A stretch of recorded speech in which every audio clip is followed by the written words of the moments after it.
اعوذ باللہ السمیع العلیم من الشیطان الرجیم بسم اللہ الرحمن الرحیم الحمد للہ رب العالمین والصلاة والسلام علی اشرف الانبیاء والمرسلین حبیب الہ العالمین ابی القاسم محمد وعلی آلہ الطیبین الطاہرین واللعن الدائم علی اعدائهم اجمعین. بسم اللہ الرحمن الرحیم. یا ایھا الرسول بلغ ما انزل الیک من ربک وان لم تفعل فما بلغت رسالتہ واللہ یعصمک من الناس. ناظرین اکرام، السلام علیکم ورحمۃ اللہ وبرکاتہ.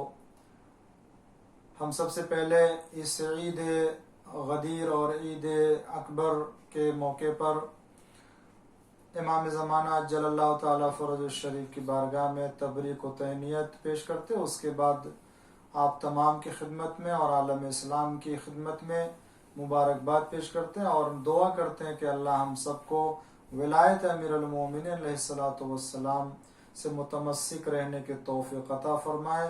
الحمدللہ الذی جعلنا من المتمسکین بولایت امیر المومنین علیہ السلام والائمۃ علیہم السلام ورحمۃ اللہ وبرکاتہ من ذریتہ. میں نے خطبہ غدیر کے حصوں کو آپ کے سامنے پیش کیا اور اس کی سعادت حاصل کی، اور آج میں آپ کے سامنے اس کا چوتھا حصہ پیش کرنے کی سعادت حاصل کر رہا ہوں، اور انشاءاللہ دیکھیں کہ کتنی تفصیل سے اور کتنی وضاحت کے ساتھ اور کتنی تاکید کے ساتھ مولا کائنات اور ائمہ معصومین علیہم الصلوۃ والسلام کی امامت سے متعلق آگاہ فرمایا، اور آپ نے لوگوں کو اس کی طرف توجہ دلائی کہ دیکھو خبردار، امیر المومنین علیہ السلام سے دشمنی نہ کرنا، حسد نہ کرنا، انہیں نہ چھوڑ دینا کہ تمہارے سارے اعمال بیکار ہو جائیں گے. اور آج میں جس حصے کو آپ کے سامنے پیش کر رہا ہوں اس میں حضور نے ائمہ معصومین علیہ الصلوۃ والسلام کی امامت ہی کی طرف توجہ دلائی، اور یہ کہ ہر ایک کی ذمہ داری کو بھی لوگوں کے بیان فرما دیا کہ چاہیے کہ اسے اس پیغام کو لوگوں تک پہنچائے، یعنی غدیر کے پیغام کو لوگوں تک پہنچانے کی ذمہ داری بھی حضور اکرم نے تمام مسلمانوں کے حوالے کی ہے. فرماتے ہیں بسم اللہ الرحمن الرحیم. معاشر الناس انی اودعها امامتا و وراثتا فی عقبی الى یوم القیامہ وقد بلغت ما امرت بتبلیغ حجتا على كل حاضر وغائب وعلى كل احد ممن شهد او لم يشهد ولد او لم يولد فليبلغ الحاضر الغائب والوالد الولد الى يوم القيامة وسيجعلون الإمامة بعدي ملكا واغتصابا على لعن الله الغاصبين المغتصبين. فرماتے ہیں کہ امامت ائمہ معصومین علیہ السلام کے سلسلے میں کہ لوگوں، میں امامت اور وراثت کو قیامت تک کے لیے اپنی اولاد میں چھوڑتا ہوں، اور جس بات کو پہنچانے کا حکم مجھ کو دیا گیا تھا وہ میں نے پہنچا دی، تاکہ حجت ہو ہر حاضر پر، حجت ہو ہر غائب پر، اور ہر اس شخص پر جو یہاں موجود ہے یا موجود نہیں ہے، اور ہر اس شخص پر جو پیدا ہو چکا ہے یا جو پیدا نہیں ہوا ہے. اس لیے کہ ہر حاضر پر لازم ہے کہ غائب تک اس خبر کو پہنچائے، اور ہر باپ پر لازم ہے کہ اپنے بیٹے تک خبر پہنچائے. یعنی آج ہر مسلمان باپ کی یہ ذمہ داری ہے کہ وہ اپنے بیٹے کو ولایت امیر المومنین اور جانشینی کے سلسلے میں بتائے، اور ان کے دلوں میں علی ابن ابی طالب کی محبت پیدا کریں، اور یہ سلسلہ قیامت تک اسی طرح جاری رہے. یعنی قیامت تک آنے والا مسلمان اپنے بیٹے کو اپنے اولاد کے سلسلے میں اسی کی تعلیم دے، اسی طرح جاری رہے. اور عنقریب کچھ لوگ اس کو میرے بعد غصب کر کے سلطنت حاصل کریں گے. آگاہ رہو کہ خدا غصب کرنے والوں پر اور ان کے ساتھیوں پر لعنت کرے گا. اب اس سے اور واضح طور سے کیا پیغام ہوگا علی علیہ السلام کی امامت اور خلافت کی مخالفت کرنے والوں کے سلسلے میں. اور اسی وقت اے دونوں گروہ کے لوگ، ہم تمہارا حساب لینے کے لیے جلد ہی فارغ ہو جائیں گے، پھر دونوں پر آگ کی لپٹ اور پگھلا ہوا تانبا بھیجا جائے گا کہ تم دونوں اسے نہ روک سکو گے. لوگوں، یقیناً خدا جس حالت میں تم ہو اسی میں تم کو نہ چھوڑ دے گا جب تک کہ برے کو اچھے سے الگ نہ کر دے، اور اللہ کا یہ کام نہیں ہے کہ تم کو غیب پر مطلع کرے. لوگوں، کوئی بستی ایسی نہیں جس کے لوگ خدا اور رسول کی تکذیب کریں اور خدا اس بستی کو تباہ نہ کر دے. چنانچہ ہر ظلم کرنے والی بستی تباہ کی جائے گی. قیامت سے پہلے اور اس کا مالک امام مہدی علیہ السلام کو قرار دے گا. جیسا کہ اللہ تعالیٰ ذکر فرما چکا ہے، یہ تمہارا امام اور تمہارا ولی ہے اور وہ اللہ کے وعدے ہیں، اور اللہ نے جو وعدہ ان سے کر لیا ہے وہ سچا کر دکھائے گا. لوگوں، تم سے پہلے سے لوگ بہر چکے ہیں. اللہ نے پہلوں کو بھی گمراہی کے سبب ہلاک کیا اور بعد والوں کو بھی ہلاک کرنے پر قادر ہے. لوگوں، بے شک اللہ نے مجھ کو امر بھی فرمایا ہے اور نہیں بھی فرمائی ہے، اور میں نے علی کو امر بھی کیا ہے اور نہیں بھی. علی نے امر و نہیں کا علم خدا کی طرف سے حاصل کیا، لہذا تم ان کے امر کو سنو، سلامت رہو گے، اور ان کی اطاعت کرو، ہدایت پاؤ گے. وہ جس بات سے تم کو روکے اس سے بچو، صحیح راستے پر رہو گے، اور جدھر وہ لے جانا چاہتا ہے ادھر ہی چلو. مختلف راستے تم کو ان کے راستے سے نہ ہٹائیں. لوگوں، میں خدا کی صراط مستقیم ہوں جس کے اتباع کا خود خدا نے تم کو حکم دیا ہے. پھر میرے بعد علی صراط مستقیم ہے، پھر میرے فرزند جو ان کے نسل سے ہیں امام ہیں، ہادیان حق اور عادلان حق. پھر حضرت نے اس مقام پر سورہ الحمد کی تلاوت فرمائی. بسم اللہ الرحمن الرحیم. حمد اللہ ہی کے لیے ہے جو تمام عالموں کا رب ہے، رحمان و رحیم ہے، یوم الحساب کا مالک ہے.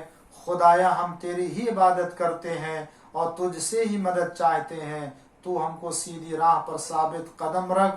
ان کی راہ جنہیں تو نے نعمت عطا کی، نہ ان کی راہ جن پر تیرا غضب نازل ہوا، اور نہ گمراہوں کی.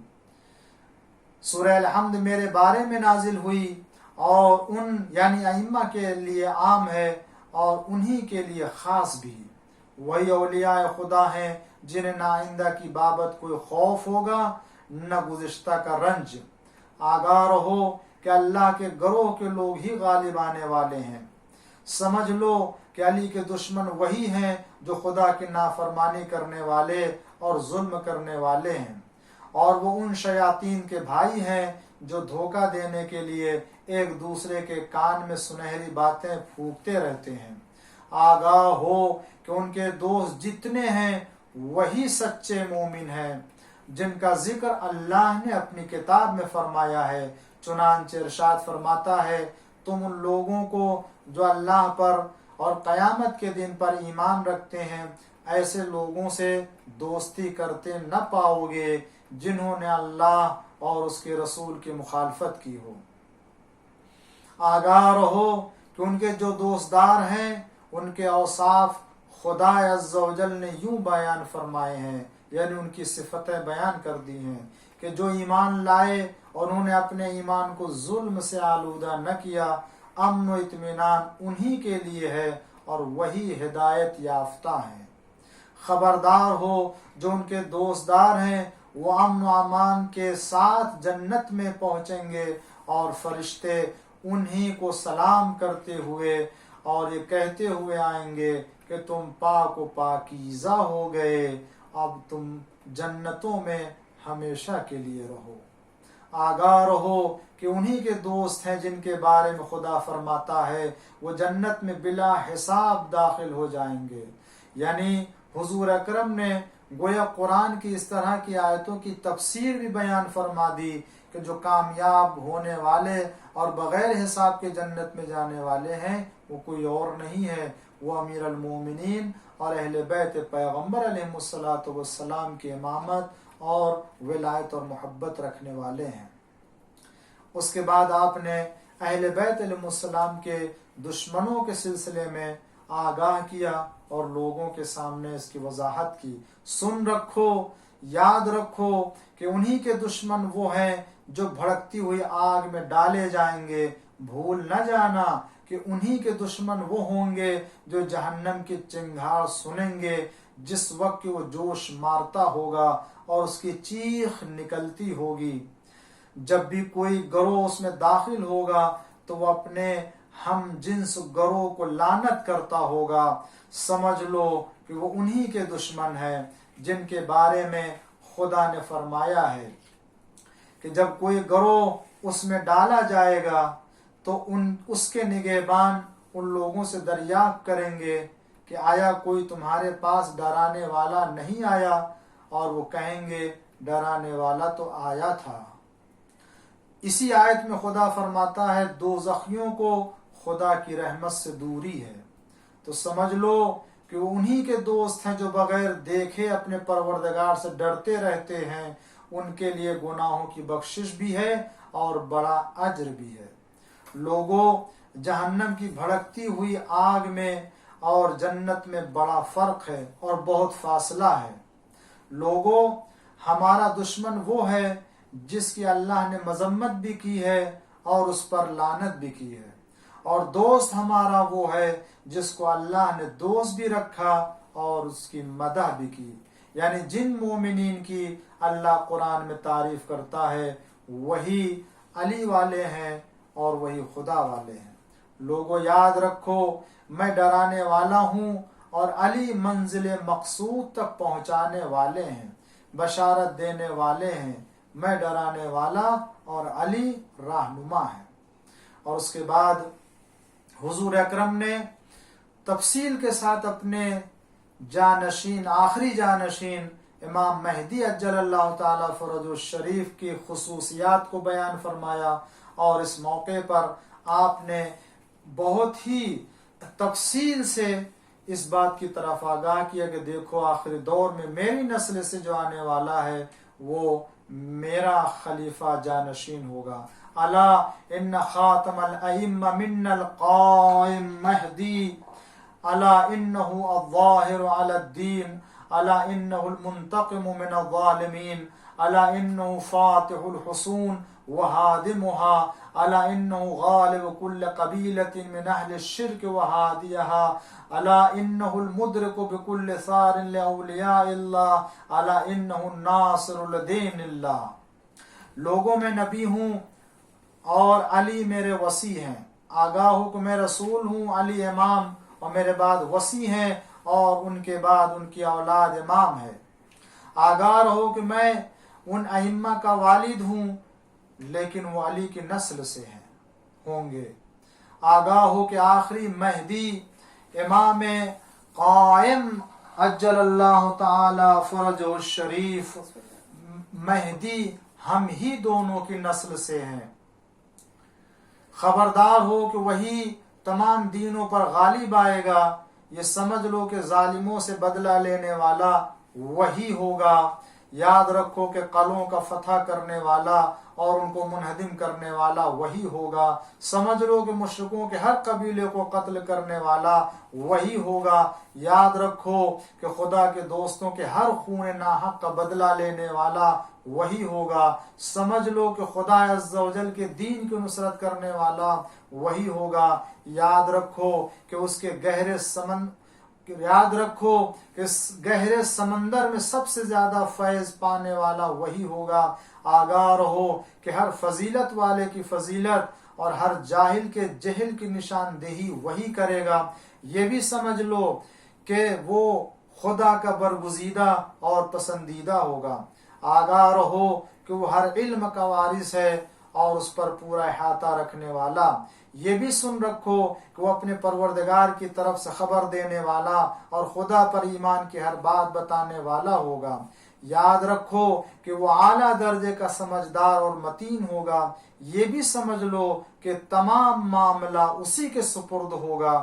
یہ بھی یاد رکھو کہ اس سے پہلے جو گزرے سب نے اس کی بشارت دی ہے۔ خوب سمجھ لو کہ حجت خدا کے طور پر وہی باقی رہے گا اور اس کے بعد کوئی نئی حجت نہ ہوگی۔ حق صرف اس کے ساتھ ہوگا اور نور صرف اس کے پاس ہوگا۔ خوب سمجھ لو کہ اس پر کوئی غالب نہیں آئے گا اور اس کے مقابلے پر کوئی فتح نہیں پائے گا۔ یاد رکھو کہ وہ اللہ کی زمین میں اللہ کا ولی اور خدا کی مخلوق میں اس کا مقرر کیا ہوا حاکم اور ظاہر و باطن پر اس کا امین ہے۔ اور اس کے بعد آپ بیعت کے اہتمام کے سلسلے میں توجہ دلاتے ہیں اور اس طریقے سے آپ جو ہے وہ لوگوں کو حکم دیتے ہیں کہ اے لوگو معاشر الناس انی قد بینت لکم وافہمتکم وہذا علی یفہمکم بعدی الا وانی عند انقضاء خطبتی ادعوکم الی مصافقتی على بیعته والاقرار به ثم مصافقته بعدی الا وانی قد بايعت الله وعلي قد بايعني وانا آخذكم بالبيعة له عن الله عز وجل۔ لوگوں میں تمہارے لیے حقیقت کو صاف صاف بیان کر دیا اور تم کو سمجھا دیا، اب علی یہ میرے بعد تم کو سمجھائیں گے، یعنی واضح طور سے کہ میرے بعد خلیفہ اور جانشین اور قرآن کے وارث ہیں۔ سمجھ لو کہ اپنا خطبہ ختم کر چکنے کے پر تمہیں بلاؤں گا اور علی کی بیعت کرنے کے لیے اور اس کا اقرار کرنے کے لیے پہلے میرے ہاتھوں پر بیعت کرنا، یعنی حضور اکرم نے بیعت کا اہتمام فرمایا اور اس طریقے سے لوگوں سے کہا کہ جاؤ میری پہلے بیعت کر کے علی ابن ابی طالب کی بیعت کرو۔ میرے ہاتھوں پر بیعت کرنا پہلے اور میرے بعد علی کے ہاتھوں پر بیعت کرنا۔ آگاہ ہو جاؤ کہ میں نے خدا سے بیعت کی اور علی نے خود مجھ سے بیعت کی اور میں خدا کے حکم سے اس کی بیعت تم سے لیتا ہوں۔ بے شک جو آپ کی بیعت کرتے ہیں در حقیقت اللہ کی بیعت کرتے ہیں۔ قرآن کریم کی اس آیت کی طرف آپ نے توجہ دلائی جو سورہ فتح میں ہے کہ بے شک جو آپ کی بیعت کرتے ہیں در حقیقت اللہ کی بیعت کرتے ہیں اور ان کے ہاتھوں کے اوپر اللہ ہی کا ہاتھ ہے۔ اب جو اس کو توڑے گا اس کا ضرر اسی کی ذات پر پڑے گا، اور جو عہد الہی کو پورا کرتا ہے خدا ان قریب اسی کو اجر عظیم عطا کرے گا۔ یہ اس خطبے کے حصے میں جہاں حضور اکرم نے تمام حاضرین سے بیعت لینے کا اہتمام کیا اور سب لوگوں نے بیعت کی، یہاں تک کہ تمام کتابوں میں اہل سنت حضرات کے اور شیعوں کے کتابوں میں ہے کہ سب سے پہلے اور آگے آگے خطبے کے بعد امیر المومنین علیہ السلام کی خدمت میں جا کے مبارکباد پیش کرنے والوں میں خود خلیفہ دوم تھے اور کہا کہ بخن بخن لکا یبن ابی طالب، مبارک ہو اے فرزند ابو طالب کہ آج سے ہر مومن اور مومنہ کے مولا ہو گئے۔ تو تمام صحابہ نے بیعت کی، کس بات کے لیے بیعت کی تھی؟ کیا یہ دوستی کے معنی میں بیعت کی تھی یا محبت کے سلسلے میں بیعت کی تھی؟ تو کیا اس کے پہلے وہ محبت نہیں کرتے تھے؟ کیا اس کے پہلے وہ علی ابن ابی طالب کے دوست نہیں تھے، دشمن تھے؟ صرف اس بنا پر نہیں، یہ تمام قرینہ بتاتا ہے کہ حضور اکرم نے علی ابن ابی طالب علیہ السلام کو خلیفہ، جانشین اور لوگوں کا امام مقرر کیا ہے، جس کی بنا پر اصحاب بھی جا کر کے بیعت کر رہے تھے اور آپ کو مبارکباد دے رہے تھے۔ اللہ ہم سب کو علی ابن ابی طالب ائمہ معصومین علیہم الصلاۃ والسلام کی امامت پر قائم رکھے اور ان کے دشمنوں سے برات کرنے کے توفیق عطا فرمائے۔ وصلی اللہ علی محمد وآلہ الطاہرین۔